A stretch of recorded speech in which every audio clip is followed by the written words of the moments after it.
ಆಯಿತು. ನಿನ್ನೆ ವಿಚಾರಕ್ಕೆ ಬರ್ತೀನಿ. ನಿನ್ನೆ ಏನು ಚಿಕ್ಕಮಗಳೂರಿನಲ್ಲಿ ಶೃಂಗೇರಿಯಲ್ಲಿ ಏನು ನಡೆದಿದೆ, ಇಡೀ ದೇಶಕ್ಕೆ ಒಂದು ದೊಡ್ಡ ಮಾದರಿಯಾದಂಥ ಒಂದು ಕ್ರೈಮ್. ಏನು ಕೌಂಟಿಂಗ್ ಬಾಕ್ಸ್ನ ಓಪನ್ ಮಾಡಿದ್ದಾರೆ, ಡಿಕ್ಲೇರ್ ಆಗಿದ್ದಂಥ ಸರಿಯಾಗಿದ್ದಂಥ ಬ್ಯಾಲೆಟ್ ಪೇಪರ್ನ ತೆಗೆದುಕೊಂಡು ಕೆಲವನ್ನ ಉಪಯೋಗಿಸ್ಕೊಂಡು ಆ ವೋಟ್ ಮೇಲೆ, ನಮ್ಮ ಕ್ಯಾಂಡಿಡೇಟ್ಗೆ ಬಿದ್ದಂಥ ವೋಟ್ ಜೊತೆಗೆ ಇನ್ನೊಬ್ಬರಿಗೆ ಮಾರ್ಕ್ ಮಾಡಿದ್ದಾರೆ. ಎಂಟೈರ್ ಬಂಡ್ಲುಗಳು ಅವೆಲ್ಲ ಕೂಡ ವ್ಯಾಲಿಡ್ ಅಂತ ಡಿಸಿಷನ್ ಆದಮೇಲೆ ಪ್ರತಿಯೊಂದು ವೋಟನ್ನು ಕೂಡ ತೋರಿಸಿರ್ತಾರೆ. ನೋಡಿ, ರಾಜೇಗೌಡರು ಬಿದ್ದಿದೆ, ಜೀವರಾಜ್ ಬಿದ್ದಿದೆ ಅಂತೇಳಿ ವೋಟ್ನ ತೋರಿಸಿರ್ತಾರೆ. ಅದನ್ನೆಲ್ಲ ಕ್ಯಾಮ್ರಾ ಕೂಡ ನಡೆದಿರ್ತದೆ.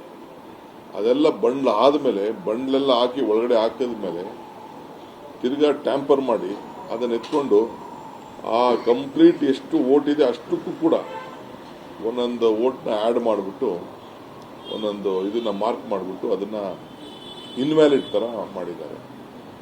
ಮಾಡಿಬಿಟ್ಟು ಬರೀ ಅದನ್ನು ಮಾತ್ರ ಕೌಂಟಿಂಗ್ ಆಗಬೇಕು ಅಂತೇಳಿ ಕೌಂಟಿಂಗ್ ಕೋರ್ಟ್ಗೆ ಹೋಗ್ಬಿಟ್ಟು ಕೋರ್ಟಿಂದ ಆರ್ಡರ್ ತೆಗೆದುಕೊಂಡು ಬಂದಿದ್ದಾರೆ. ಇದ್ರ ಬಗ್ಗೆ ಒಂದು ದೊಡ್ಡ ತನಿಖೆ ಅವಶ್ಯಕತೆ ಇದೆ. ನಾನು ಎಲೆಕ್ಷನ್ ಕಮಿಷನ್ ಹತ್ರ ಅವರು ಕೂಡ ಇದ್ರ ಬಗ್ಗೆ ಈಗಾಗಲೇ ರೆಕಾರ್ಡ್ ಮಾಡಿದ್ದಾರೆ. ಏನು ಮೊದಲು ರಿಸಲ್ಟ್ ಆಗಿತ್ತು ಅದನ್ನ ಎಲ್ಲಾ ಪಾರ್ಟಿಯವರು ಕೂಡ ಸಿಗ್ನೇಚರ್ ಮಾಡಿದ್ದಾರೆ, ನನಗೆ ತಂದು ತೋರಿಸಿದ್ದಾರೆ. ಆ ಬ್ಯಾಲೆಟ್ ಅಲ್ಲಿ ಇದ್ದಿದ್ದನ್ನ ಎಲ್ಲಾ ಪಾರ್ಟಿಯವರು ಕೂಡ ಸೈನ್ ಮಾಡಿದ್ದಾರೆ. ಈಗ ಅದು ನೆಕ್ಸ್ಟ್ ತಿರ್ಗಾ ಬಂದಾಗ ಒಂದೊಂದು ವೋಟ್ನ ಒಬ್ರಿಗೆ ಇದ್ದಿದ್ದ ವೋಟ್ ಜೊತೆಗೆ ಇನ್ನೊಂದೊಂದು ವೋಟ್ನ ಬರೆದಿದ್ದಾರೆ. ಇದು ಕಂಪ್ಲೇಂಟ್ ಕೂಡ ಆಗಿದೆ. ಇದು ಅವರು ಕೋರ್ಟ್ಗೆ ಕಳಿಸ್ಬೇಕಾಗಿತ್ತು ರಿಟರ್ನಿಂಗ್ ಆಫೀಸರ್. ಸಂಬಂಧಪಟ್ಟಂತ ಎಲೆಕ್ಷನ್ ಆಫೀಸರ್ ಯಾರಿದ್ರು, ಅಬ್ಸರ್ವರ್ ಇದ್ರು, ಅದನ್ನೆಲ್ಲ ಗಮನಿಸಿದ್ದಾರೆ. ಬಹುಶಃ ಅವರೆಲ್ಲ ರಿಪೋರ್ಟ್ ಮಾಡಿದ್ದಾರೆ ಅಂತ ನಾನು ಅನ್ಕೊಂಡಿದ್ದೀನಿ. ಸೊ ಇದೊಂದು ದೊಡ್ಡ ಟೆಸ್ಟ್ ಕೇಸು ಇಡೀ ರಾಜ್ಯಕ್ಕೆ.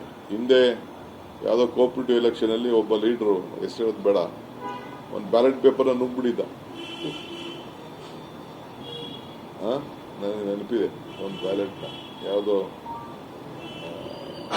ಮಿಲ್ಕ್ ಯೂನಿಯನ್ ಎಲೆಕ್ಷನ್ ಅಲ್ಲಿ. ಈಗ ಈ ರೀತಿ ಮಾರ್ಕ್ ಮಾಡಿ ಅದನ್ನೆಲ್ಲ ಕೂಡ ಇನ್ವ್ಯಾಲಿಡ್ ತರ ಮಾಡಿ ಈ ಕುತಂತ್ರ ನಡೆಸಿ ಈ ಒಳಗಡೆ ಹೋಗಿ ಇರೋಂಥ ನಮ್ಮ ಅಧಿಕಾರಿಗಳನ್ನ ಮಿಸ್ಯೂಸ್ ಮಾಡಿಕೊಂಡು ಮಾಡಿರೋದು. ಇದ್ರ ಬಗ್ಗೆ ತನಿಖೆ ಅವಶ್ಯಕತೆ ಇದೆ. ಕಂಪ್ಲೇಂಟ್ ಫೈಲ್ ಆಗಿದೆ. ಸೊ ನಾವು ಇದನ್ನ ಪೊಲಿಟಿಕಲಿ ಸರ್ಕಾರದ ಮಟ್ಟದಲ್ಲಿ ಮತ್ತು ಎಲೆಕ್ಷನ್ ಕಮಿಷನ್ ಹತ್ರ ಮಾತಾಡಿ ಇದ್ರ ಬಗ್ಗೆ ಒಂದು ದೊಡ್ಡ ತನಿಖೆಗೆ ಆದೇಶ ಮಾಡಿಸ್ತೀವಿ. ಲೀಗಲಿ ಏನು ಫೈಟ್ ಮಾಡಬೇಕು ಮಾಡ್ತೀವಿ.